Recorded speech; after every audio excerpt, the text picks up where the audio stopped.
Bíblia completa em um ano, dia 282. Mateus 17. 6 dias depois, Jesus levou consigo Pedro e os dois irmãos, Tiago e João, até um monte alto. Enquanto os três observavam, a aparência de Jesus foi transformada e de tal modo que seu rosto brilhava como o sol e suas roupas se tornaram brancas como a luz. De repente, Moisés e Elias apareceram e começaram a falar com Jesus. Pedro exclamou: Senhor, é maravilhoso estarmos aqui. Se quiser, farei 3 tendas. Uma será sua, uma de Moisés e outra de Elias. Enquanto ele ainda falava, uma nuvem brilhante os cobriu e uma voz que vinha da nuvem disse: Este é meu filho amado, que me dá grande alegria. Ouçam-no. Os discípulos ficaram aterrorizados e caíram com o rosto em terra. Então Jesus veio e os tocou. Levantem-se, disse ele, não tenham medo. E quando levantaram os olhos, viram apenas Jesus. Enquanto desciam do monte, Jesus lhes ordenou: Não contem a ninguém o que viram, até que o Filho do Homem ressuscite dos mortos.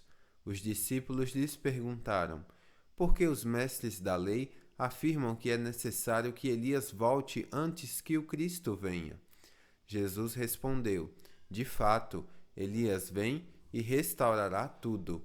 Eu, porém, lhes digo: Elias já veio, mas não o reconheceram e preferiram maltratá-lo. Da mesma forma também farão o Filho do Homem sofrer.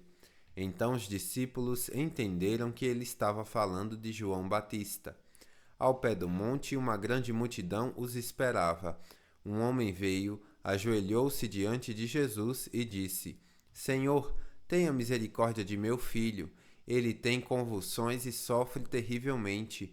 Muitas vezes cai no fogo ou na água. Eu o trouxe a seus discípulos, mas eles não puderam curá-lo. Jesus disse: Geração incrédula e corrompida, até quando estarei com vocês? Até quando terei de suportá-los? Tragam um menino para cá. Então Jesus repreendeu o demônio e ele saiu do menino e ficou curado a partir daquele momento.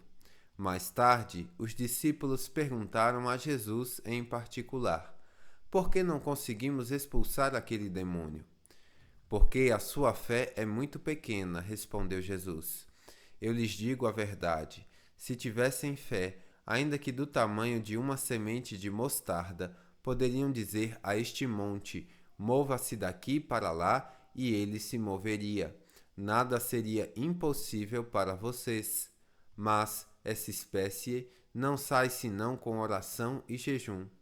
Quando voltaram a se reunir na Galileia, Jesus lhes disse: O Filho do Homem será traído e entregue em mãos humanas. Será morto, mas ao terceiro dia ressuscitará. E os discípulos se encheram de tristeza. Quando Jesus e seus discípulos chegaram a Cafarnaum, os cobradores de impostos do templo abordaram Pedro e lhe perguntaram: Seu mestre não paga o imposto do templo? Sim, paga, respondeu Pedro. Em seguida entrou em casa. Antes que ele tivesse oportunidade de falar, Jesus lhe perguntou: O que você acha, Simão? O que os reis costumam fazer? Cobram impostos de seu povo ou dos povos conquistados? Cobram dos povos conquistados, respondeu Pedro. Pois bem, disse Jesus, os cidadãos estão isentos. Mas, como não queremos que se ofendam, desça até o mar e jogue o anzol. Abra a boca do primeiro peixe que pegar e ali encontrará uma moeda de prata. Pegue-a e use-a para pagar os impostos por nós dois. Mateus 18. Nessa ocasião, os discípulos vieram a Jesus e perguntaram: Afinal, quem é o maior no reino dos céus? Então Jesus chamou uma criança e a colocou no meio deles. Em seguida disse: Eu lhes digo a verdade. A menos que vocês se convertam e se tornem como crianças, jamais entrarão no reino dos céus. Quem se torna humilde como esta criança é o maior no reino dos céus. e quem recebe uma criança como esta, em meu nome recebe a mim. Mas, se alguém fizer cair em pecado um destes pequeninos que em mim confiam, teria sido melhor ter amarrado uma grande pedra de moinho ao pescoço e se afogado nas profundezas do mar. Quanto sofrimento haverá no mundo por causa das tentações para o pecado, ainda que elas sejam inevitáveis. Aquele que as provoca terá sofrimento ainda maior. Portanto, se sua mão ou seu pé o faz pecar, corte-o e jogue-o fora. É melhor entrar na vida eterna com apenas uma das mãos ou apenas um dos pés, que ser lançado no fogo eterno com as duas mãos e os dois pés. E se um olho o faz pecar, arranque-o e jogue-o fora. É melhor entrar na vida eterna com apenas um dos olhos, que ser lançado no inferno de fogo com os dois olhos. Tomem cuidado para não desprezar nenhum destes pequeninos, pois eu lhes digo que, no céu, os anjos deles estão sempre na presença de meu Pai Celestial. E o Filho do Homem veio para salvar os que estão perdidos.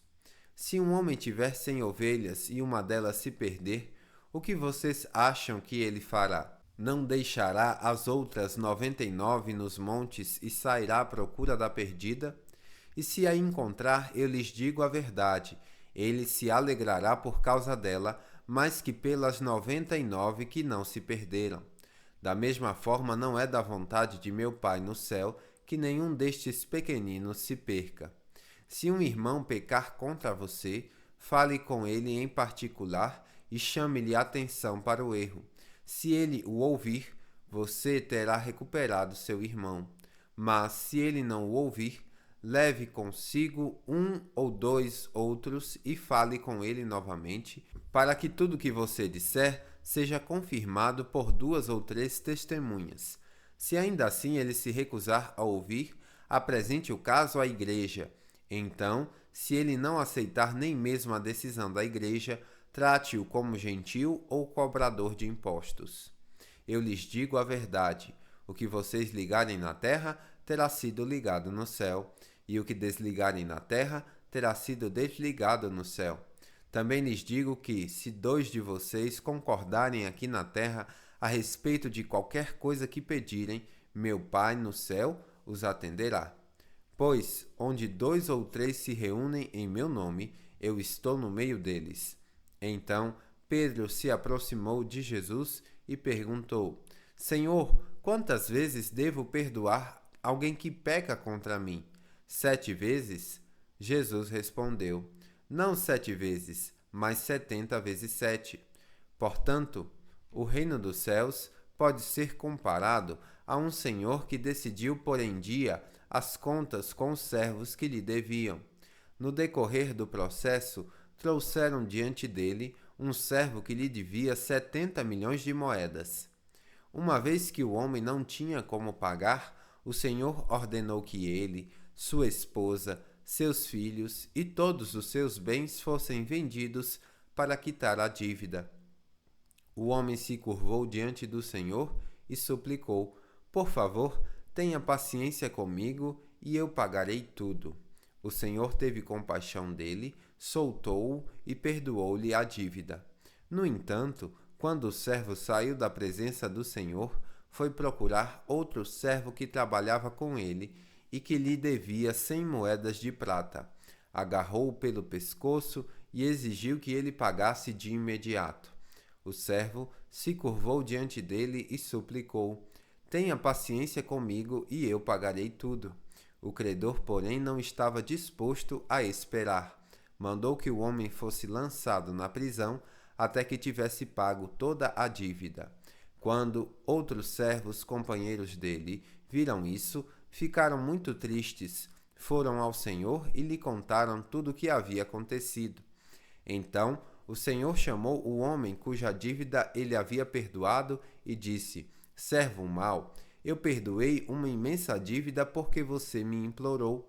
Acaso não devia ter misericórdia de seu companheiro, como tive misericórdia de você? E, irado, o Senhor mandou o homem à prisão para ser torturado até que lhe pagasse toda a dívida. Assim também meu Pai Celestial fará com vocês, caso se recusem a perdoar de coração a seus irmãos. Mateus 19. Quando Jesus terminou de dizer estas coisas, deixou a Galileia e foi para a região da Judeia, a leste do rio Jordão. Grandes multidões o seguiram, e ele curou os enfermos.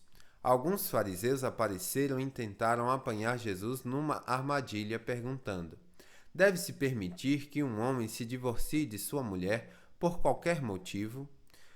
Vocês não leram as Escrituras? Respondeu Jesus.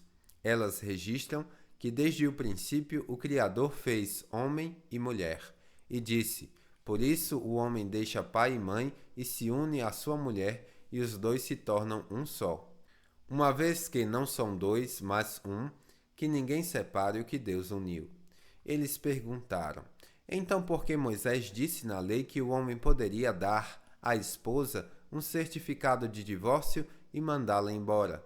Jesus respondeu: Moisés permitiu o divórcio apenas como concessão, pois o coração de vocês é duro, mas esse não era o propósito original. Eu lhes digo o seguinte: quem se divorciar de sua esposa, o que só poderá fazer em caso de imoralidade, e se casar com outra, cometerá adultério. Os discípulos de Jesus disseram: se essa é a condição do homem em relação à mulher, é melhor não casar.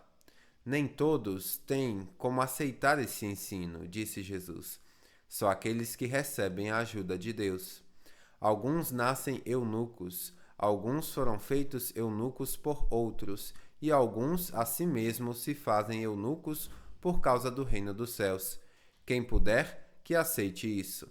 Certo dia trouxeram crianças para que Jesus pusesse as mãos sobre elas e orasse em seu favor. Mas os discípulos repreendiam aqueles que as traziam. Jesus, porém, disse: deixem que as crianças venham a mim.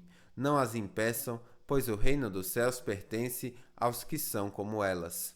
Então, antes de ir embora, pôs as mãos sobre a cabeça delas e as abençoou. Um homem veio a Jesus com a seguinte pergunta: Mestre, que boas ações devo fazer para obter a vida eterna? Por que você me pergunta sobre o que é bom? Perguntou Jesus. Há somente um que é bom. Se você deseja entrar na vida eterna, guarde os mandamentos. Quais? Perguntou o homem.